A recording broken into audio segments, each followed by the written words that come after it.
and that you are here because it's been the end of 3 very long days.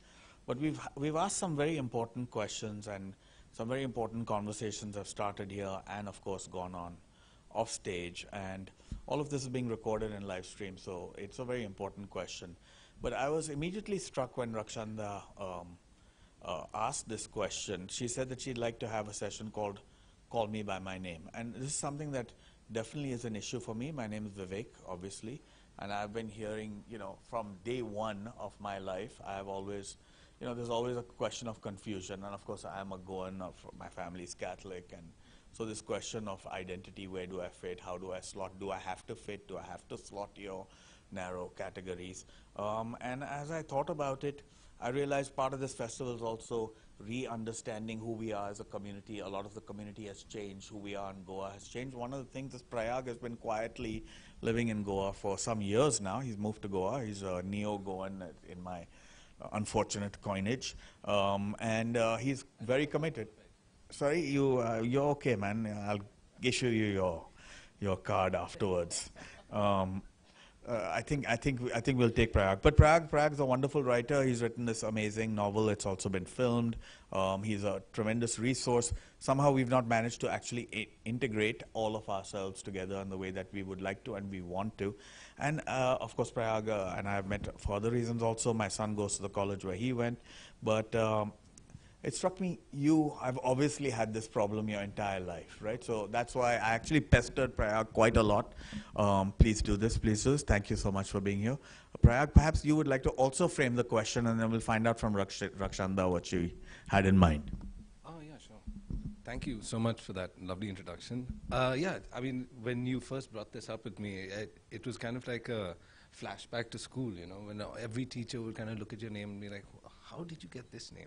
What kind of curious, it is, it's been a long-standing thing, and I thought, I think it speaks to the ideas of, syncretism that we kind of took for granted back in the day, like at least when I was growing up, you kind of assumed that India was heading towards a more inclusive, more syncretic place. And now when you see that, the reversal of that movement, or you see the reversal of that trajectory, suddenly you realize that you are the kind of anomaly. And I think that kind of might have been what was, that's actually my first question to you was about this, because you've dealt so much. Maybe I'll just get to it. Shall I just, yeah, sure. Yeah. No, I think the name for today's title really came from the top of my head. I don't think a lot of thought went into it, but maybe it's a percolation of the various things that are going around. There is, of course, Call Me By My Name, as in, in school I grew up being called Rakesh Nanda or Rakesh Handa, because how can anybody be called Rakshanda? It was just too difficult and too unusual. There is that. But I think, Vivek, what I had in mind when I suggested this, and you very kindly took it up and very, very graciously agreed to have a whole session on this, I think what I had in mind was, call me by my name. I am the elephant in the room. I am communalism. I don't think I was really thinking of myself and my name. Of course there is that. But there is an elephant in this room, in every space, in every private or public space that we occupy, and that is communalism. We might think that there are two kinds of people, those who say that, they're getting what they deserve, they asked for it. Who has asked them to be so different and, so distinct? So they deserve it. There's another lot that says, no, this is just a fringe and this is not really happening, and it's not people like us who talk like this or think like this. But I think there is no such thing as people like us. I mean, I'm not sure anymore. I think this monster that has been growing in our midst has grown full-bodied to the extent that it is destroying all the common spaces we thought we had. And we thought that this was something that was on the margins. Increasingly now I feel it's no longer in the margins.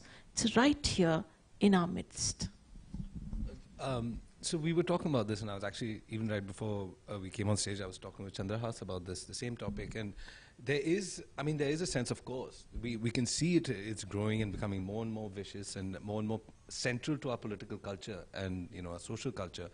But, in other respects, I was reading, the Dhiren Jha's new biography of Nathuram Godse, a brilliant book. And, the start, you can see even 1920s India is so polarized, the kind of vicious rhetoric around the same issues: cow slaughter, temples, architecture, cultural expressions, basically, what we eat, what we ingest. So, I mean, is there an argument that these things are cyclical? Is there an argument that, or is it that, you have to stand up and create different forms of expression, like your book, stand up and say your piece at every moment, and that's the critical thing?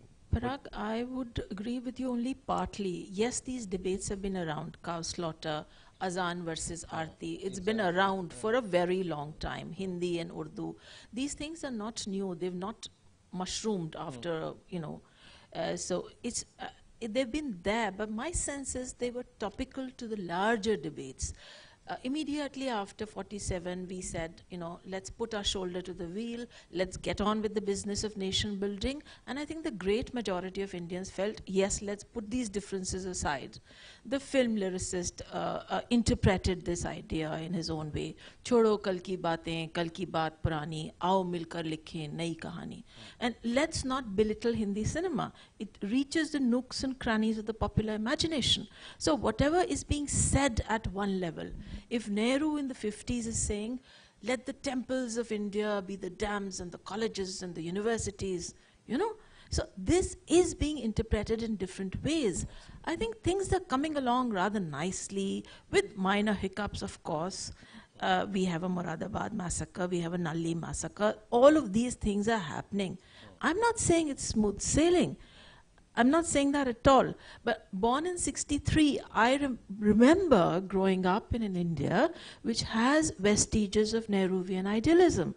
I remember growing up in an India where these things are there, but they're not at the center of our lives to the extent that they are in my life or in my children's life today. So I think it's not cyclical so much as what was the local and the peripheral or the marginal has now come, I think, center stage. Yeah, I mean, it's really one of those questions that, you can't get a unitary answer on. But I do agree that I think we had a couple of very, very peaceful and positive decades. And then by the 80s, we were just discussing this, by the 80s. I mean, when I was growing up in Delhi, by 1991 or 2, I think we were there. And Ram Janmabhoomi, I was like 8 years old, but yeah, Ram Janmabhoomi was everywhere. It was, it was plastered on the walls. I remember seeing this as a child and being frightened in our colony because, like, it was, you have a Muslim name and then people are like saying all sorts of things. And certainly now certainly now the culture is, seems to have become much more radicalized, and you can see that. You were talking about Hindi films, and we see that almost every day, like the kind of you can see that rightward shift in what is acceptable, what is deemed amusing, what is deemed patriotic, what is and it's I think those are like it's actually a much bigger signpost to where the culture is heading than even books or something like that. You see that and what actresses and actors think they can say or think is public discourse. You see that? No, and the fact that we can have a screening of a film like Kashmir Files for school children, that school principals think it's okay. Forget the politics of the film. Let's not get into that. It's a gory, violent film.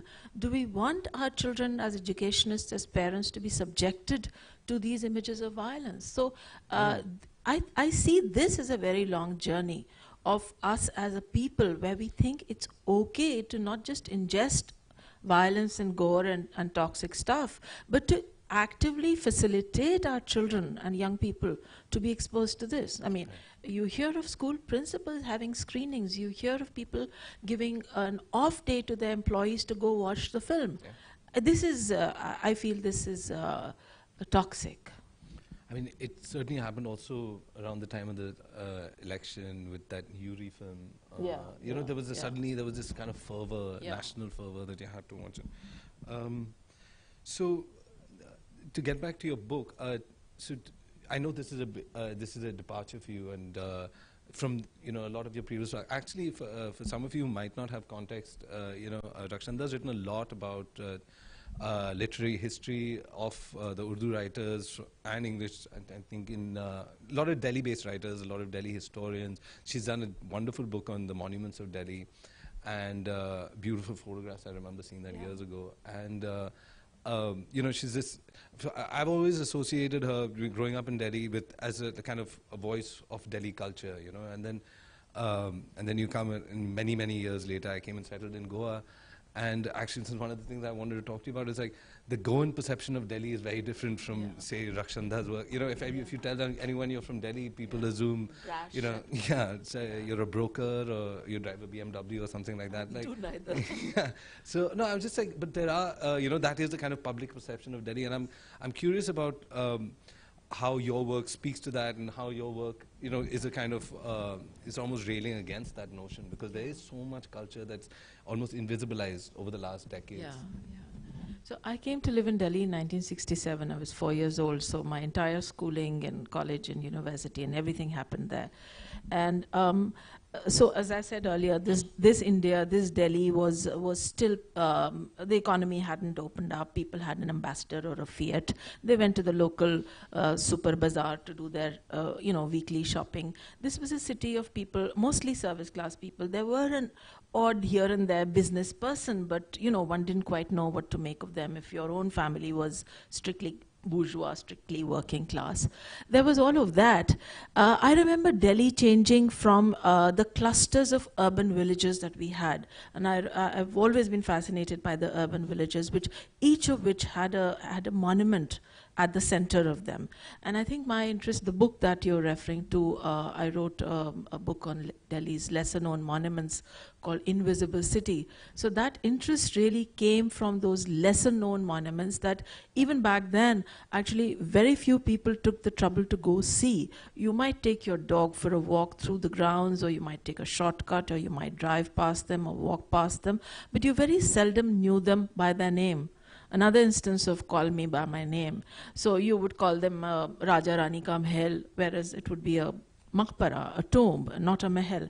So forget the architectural niceties, we did not even give them proper names. We would say Kale Khan ka maqbara, or Lambe so-and-so ka maqbara. So there were really no names to these places. I began going to them, I started writing them about them. I'm happy to say there's been a cumulative effect in Delhi. A small but growing number of conservationists, of people who are sufficiently interested in the past to ask questions, more importantly, visit these spaces. And as a city with a very historical past here in Panjim, I'd urge you to think that urban renewal doesn't mean an effacement of the past. It means urban renewal with the forces that come into play need to be nicely balanced. Other cities have done it. Istanbul has done it. Rome has done it to an extent where you allow the past to coexist in a reasonably harmonious fashion. In Delhi, for a very long time, we didn't allow that to happen. I see now in the past 5-10 years, I think heritage groups, conservationists, just the armchair enthusiast, bringing a certain level of awareness. We would allow a Ravan effigy to burn right next to a big monument. But and we wouldn't take into account the noise pollution, the damage to an old monument. Civic rules were flouted. I mean, ASI says there can be no building activity within 200 yards, but nobody would think of that. These things are gradually changing. I see a change. I know Delhi has a terrible reputation outside of Delhi, but things are not so bad. Chandrahas, you're from the city. Please speak up. It's not quite... there you are. I don't know about greatest. Yeah. It's not quite the greatest. I'm not sure which is the greatest, but yeah, it's redeeming. It's not Delhi. Short answer. Yeah, it's not Delhi. Yeah, but it's trying to redeem itself in small pockets. I'm just hoping that those pockets are going to increase one day. she brought up these urban villages, which are actually fascinating part of Delhi, and a lot of it was actually Waqf land that was sold in portions, sold by corrupt politicians, appropriated in different ways. And it kind of reminded me. It reminded me a bit of what's happening in Goa right now. In that, but Goa obviously has high levels of education. People are aware of things like community. Complicated. As I was hearing Rakshanda speak, I was reminded of we have some. So there are a lot of things going wrong, but we're actually sitting in effectively a 300-year-old palace right now, having this meeting, and our concerts are taking place in the first medical college. Granted, not it's not accessible. You have to climb a big staircase, but I hope you stay for that, Prayag. Wonderful concerts at the old GMC. So I think all of that is there. I think also I do think though, when it comes to, in the case of Rakshanda's work, which I followed with great pleasure for many years, Delhi is only one part of it, right? Wherever you go. I mean, recently I discovered that she has a book of writings on Bangladesh, which you've translated. It's a huge at least 20 books, if not more. I was in the Himalayas, and the best book written on Mussoorie is written by Rakshanda Jalil, right? It's the Weinberg Allen souvenir, which is this big. I was quite flabbergasted to enter this iconic institution of Anglo-Indian culture and find that their book is written by Rakshanda Jalil also. So it is a very large and flourishing herb. Vivek, that's because I'm unemployed and unemployable, so nobody gives me a job, and I've stopped looking now, but I sort of try and earn a living through my pen, as it were. Your solution is to write books? They don't sell very well, but every now and then a nice holiday comes with it. The book he's referring to, I spent 2 months going through it was 2 lovely months in Mussoorie, but here's a school which has managed to retain every scrap of paper going back to 150 or 100 whatever years from now, And we found graves, we went through cemeteries, we went through archives. So, well, yes, writing books can be fun. You seem skeptical. No, no, just the making money from books part of it. Yeah, that's stretching it, but then I'm content with little, it seems. So tell me, as a historian, because you're so steeped in history writing and in finding the stories that you want to write about, we're living in this moment now where it seems more and more that history is being kind of weaponized. I was just reading this newspaper today, and Yogi Adityanath is talking about all the various sites in UP that are now going to, now that are like Kashi Vishwanath, whatever, he named 4 or 5 places. So that these 4 or 5 places are going to become these kind of centers for, a 5-year struggle or 10-year struggle or whatever.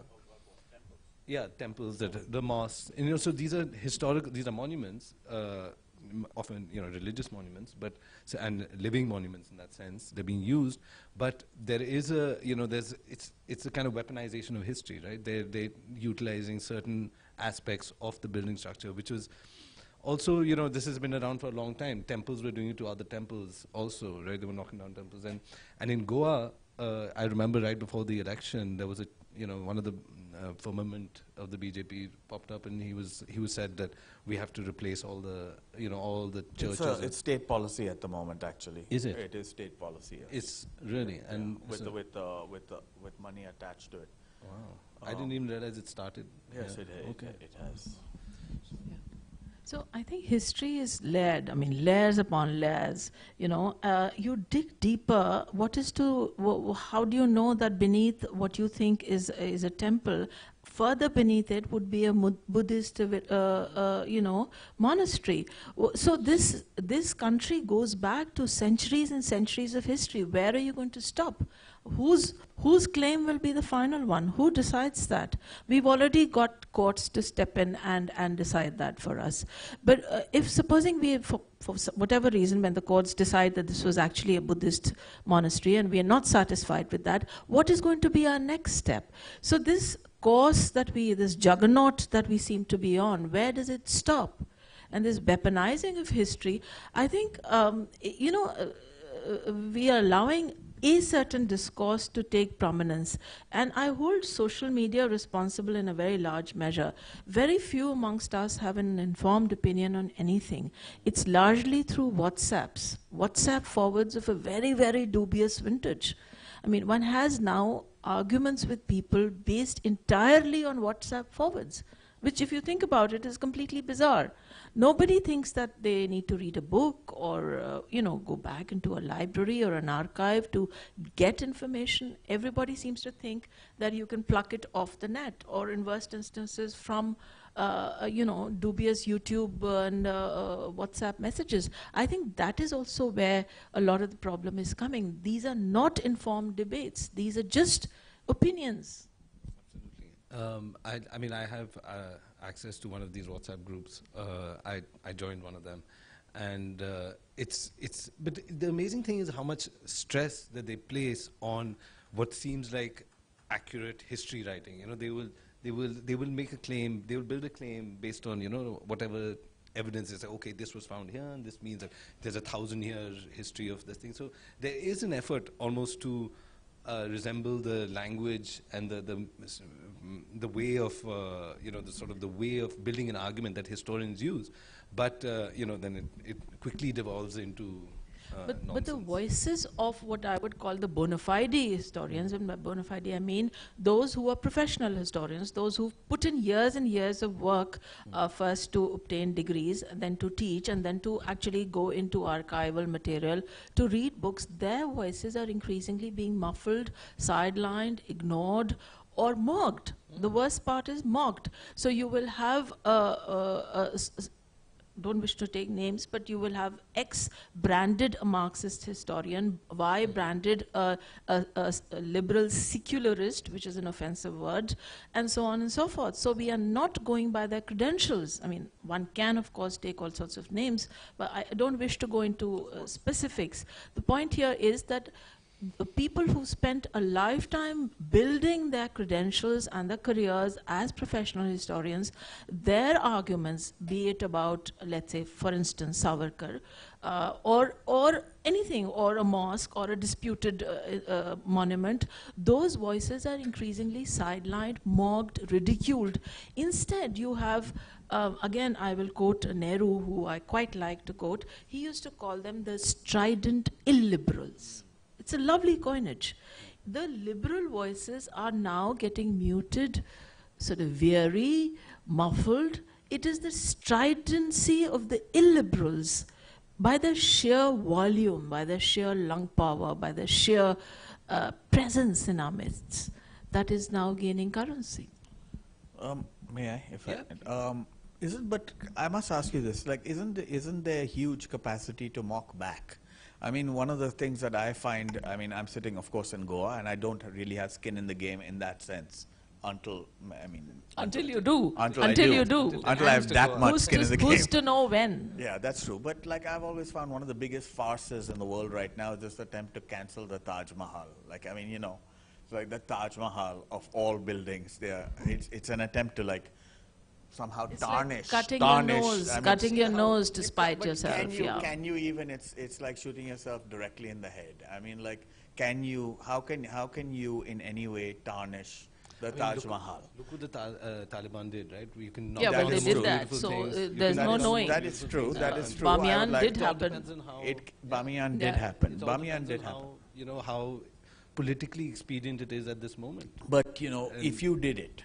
Let's say you did it. They tried, right? There was the first thing they did was they started talking about all these closed rooms and there is the Qutub Minar also. Yeah, one of the prime attractions in Delhi. So there's talk of it being dismantled. But if you rename it, let's take an argument out of India, because that might be helpful. Well, look what happened in Turkey, right, with the Hagia Sophia is a perfect example, actually. Even if that happens, does it actually do any kind of substantive damage to the culture? Doesn't society continue working in a particular way? Isn't it just a temporary signal, the flag, the pennant on top of the building, waving one way, and then hopefully wave another way in the future? Let me ask Prayag first, and then please take this. I don't know. I mean, I don't have an answer for you. Certainly, it would be that it could be a sign that the culture has shifted, too far one way. And I mean, it's very hard to say. It's a good question. Um, there are. I think the Taj Mahal would certainly be a bellwether if that if that fell, if that was a card that fell, then that our country is. And actually, I think they used it in the Netflix version of my book. They kind of showed this scene. Yeah, it was, and then that was that became part of the problem. Yes, No, but it right wasn't in there, my yeah. book. That was all the Netflix writers. But that was that I think they saw it as like this. This ultimate. That's the sign that the dystopia is here. Then everything goes, and perhaps that's true. But in Turkey, I mean, I don't know exactly what happened in Turkey. Did they? And They started using the church and the mosque. yeah, so in Lisbon, where it was a mosque, and then it became a church, and then they sort of reclaimed it right after. And in Lisbon, which is like also very famously that the main church in the central town is like, it was for hundreds of years, I think, a mosque. And then now they've reclaimed it and it's back as a church again. So I found that reversal also. But it's still like they preserve the mosque part of it quite well, and they sort of, it's not an evisceration of the of that Muslim aspect of that building, because I think a lot of it was actually built by as a mosque. And so they just converted it and reconfigured it in some ways and kind of kept that sense of that history, not to expunge it, but to to acknowledge it and then say, but this is not who we are now, or something like that. So I think there are ways to do it, perhaps. Prayag, you used the cyclical nature of society. In some ways, we would do well to go back. In some ways, I would cite that. One thing that comes to mind is we've actually lived together for a fairly long time, several hundred years. I'm not saying it was always harmonious. There were always sporadic incidents. But a phrase that encapsulates this idea of living together is living together separately, which means you have your food habits, I have mine, you have your dress, I have mine. You do not give your daughter in marriage to me because you think it will pollute your caste and so on, or dilute it. All that is fine. I think it's entirely possible for a country as multicultural, multi this, multi that, to actually live together separately, which I'm not saying in silos. I'm not for a minute suggesting that. There can be bridges of culture, of language, of food, of various things. But the idea of letting people be, do not go inspecting the contents of their fridge, do not sort of debar them from coming to schools because they have their heads covered. Those externals, if those externals were allowed to remain without it being seen as an affront or an offense, I think that shows us the way forward. So it seems to me. What we eat, what we wear, who we marry, I think these things should not be tampered with, certainly not by courts. Well, I just want to make one point, and I have to actually, but separate but equal immediately sets off every kind of warning bell for anyone who knows history, right? Separate but equal, which is what you're No, I didn't suggesting. say equal. I was actually saying living together separately, which is equal. Separate, but so I'm not going to discriminate. But we're equal, but we're separate. Yeah. It's never worked out in human history, actually. So just a small point on this, because Maria Couto, before it was actually about Goa, but this very famous historian Maria Couto and writer, Wonderful person. wonderful. So she was telling me about how when she first, right before she passed away, she was a few months ago, before that, she was telling me about how when she first came to Goa, as her husband was a governor and all of that, and she was, first of all, she's never been to. Okay, what was he? He was in the administration as kind of a chief secretary. I see. Yeah, he was IAS. Yeah. And anyway, she was here for the first time, I think, spending significant time in Goa, and she realized that the Hindu communities and the Catholics. She sort of made this kind of outreach to the Hindu communities of Goa, of the sort of prominent families in Panjim and South Goa, and she said, they were all amazed because no one had ever reached out to them from the Catholic community, from the administration. They were just, and she described Goa as this place where everyone sort of lived together, but there was almost no social interaction between even the high castes on either, Christian or Hindu. And I found that quite, that's not the sort of typical idea you have of Goa from the outside. That's not what I thought about it. You know, how many of us, when we are very young, have, at my time, people used to, but things have changed. How many of us have friends from other religions in whose homes we go to?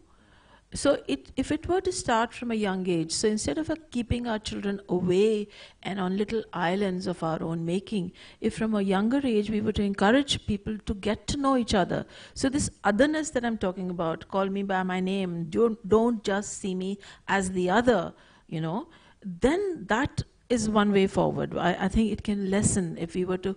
I know people who have come to my home and said to me, this is the first time we're going to a Muslim's home. I think it's shocking, it's shameful. I think increasingly so, it's becoming like that. Yeah. Keep going, he's saying. Okay, I think I have one or two other questions. Anyone have any questions for Rakshanda? Yeah, wonderful.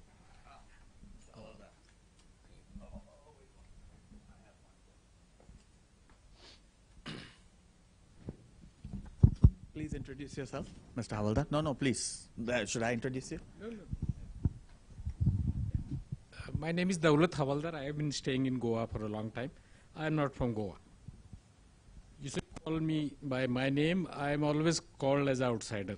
And I am convinced that I am an outsider. And now I have come in terms with that. I have a question on history. Rakshada has been writing on history. I often wonder, there was a literary festival in this place, same place, some 10 days back. I was there for the whole day. And right from the beginning, most of the writers, and even those people who were writing non-fiction, they were converting myths into history, right in the inaugural address. And I was surprised. And this is in a WhatsApp forward, I can understand. But this was in a literary festival. People are converting myths into history, and so convincingly. This converting myths into history, is it a Asian kind of a phenomenon, or it's also happening in the West? Or say a modern place like Istanbul, is it happening? Or is it also happening in Lisbon? What is happening in Istanbul is a clear case of Islamization. It's got nothing to do with mythology. It's pure and simple. Don't they have a very popular soap opera in Istanbul? Apparently super popular. It's come here too. Yeah, that's also mythologizing Sorry. about valor and bravery and qualities But like also that. like some glorification of the Turkish past, the great Turkish past, and I think Maybe, yeah. I believe there is valorization, one which was showing on Netflix. I see. But what is happening in India, it seems to me pure and simple, a changing of the narrative, a kind of refashioning of the narrative of history.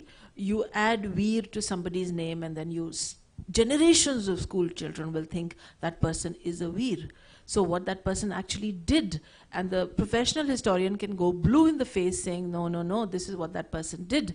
But if enough people are calling somebody Veer, if enough people are coming to Litfest, and not just in Goa, but everywhere, large numbers of people make it their mission in life to talk about a certain thing with such force and such emphasis that it appears to be the truth. The truth gets disguised. And so a whole generation of young people then believe that to be the truth. Which is why textbooks, which is why national curriculum frameworks, which is why the NCERT, which is the apex body for writing of textbooks, are important, because that is where the checks and filters are. So the government, the HRD, has done its bit. It's got its checks and filters in place. But what you do with those checks and filters then becomes part of the political will and part of the political dispensation.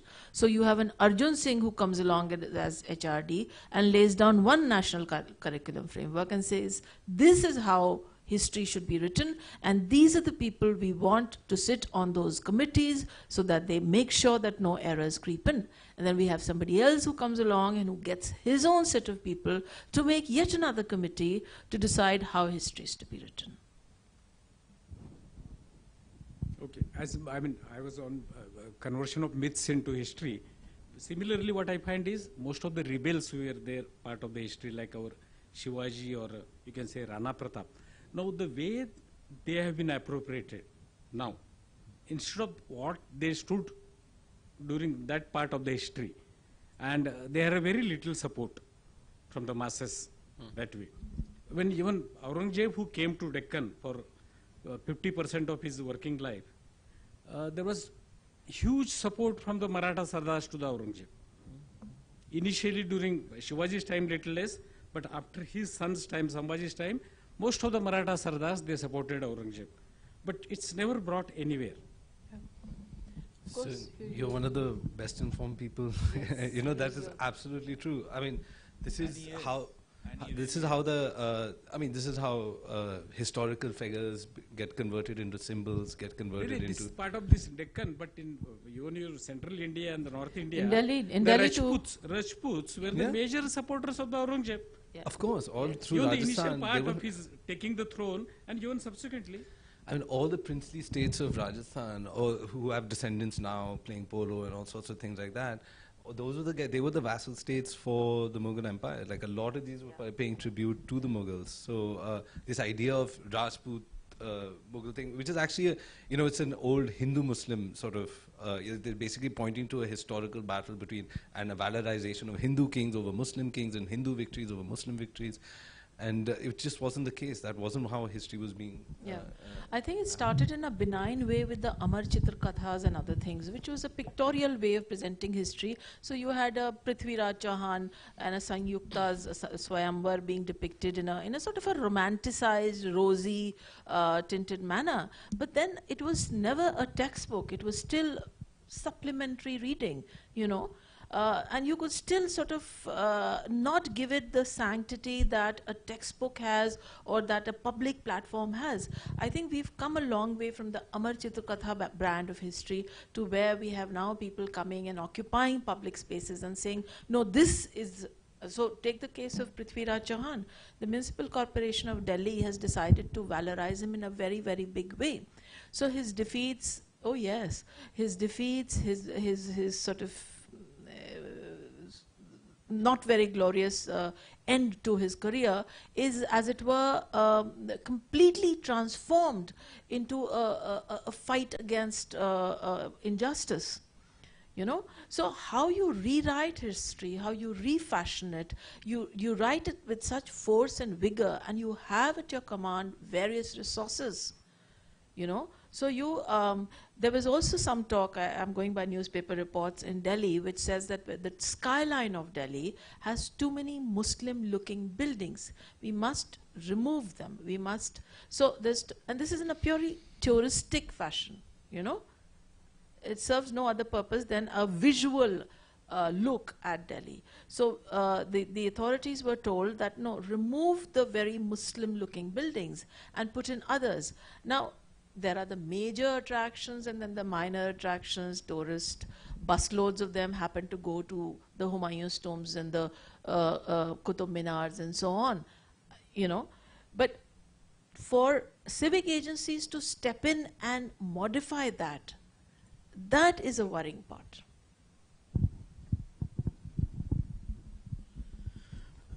Let me ask you what can be done as a last question. We are running late and we have Chandrahas's marvelous presentation. We're all looking forward to that coming up. What can be done?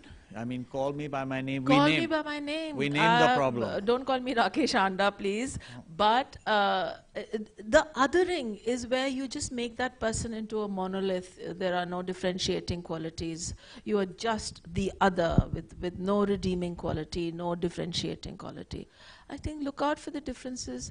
I mean, we were always told, at least in my childhood, about anekta mein ekta. Unity in diversity. What happened to those things? They were pretty good slogans, actually. They worked rather well for several decades. Why did the wear and tear on them make them so suddenly unusable? You know, the diversity, the pluralism should be reasons to be celebrated, not effaced and not plastered with a kind of a one brush which makes everything. Do we want to be a cookie cutter nation like America, parts of America is, you know, where everything's one dough is rolled out and cookies are cut from that dough? Do we want to be like that? And why should we when we have so many reasons to celebrate all of those differences? Thank you so much, Rakshanda Jalil. A big hand for Rakshanda Jalil, a national treasure, and Prayag Akbar, one of the great resources of Goa, who we must have more, well, a future great resource of Goa. We must integrate you more into our events. Thank you so much. Thank you so much for coming. If we had another kind of festival, I would have started